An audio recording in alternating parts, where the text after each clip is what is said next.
Welcome to Pindar Poetry. We hope you learned something new. In this video, I will show how to make guacamole in Toca Boca Easy Guide. Open the fridge in your Toca Boca kitchen and select 2 ripe avocados, 1 lime, 1 tomato, and small onion. Mash the avocados gently with a fork, then squeeze lime juice to prevent browning. Add diced tomato, chopped onion, minced garlic, and mix slowly. Season with salt, pepper, and cilantro until the flavor feels right for your toca. Start by selecting a bowl and the mashing tool in your Toca Boca kitchen scene. Scoop avocado flesh into the bowl and press down to reach the desired texture, chunky or smooth.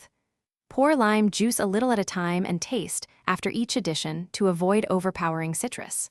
Fold in tomato, onion, and garlic with care so the guacamole keeps a pleasant texture for serving in your virtual meal. When your guacamole is ready, plate it in a colorful bowl that matches your Toca Boca table setting. Add a few chips or veggie sticks on the side for a balanced virtual snack. Garnish with cilantro and a thin lime wedge to make it look fresh and inviting. If you saved extra, press plastic wrap directly onto the surface or add a lime slice to slow browning before placing it in the fridge of your game. Thanks for watching. Consider subscribing if we helped you.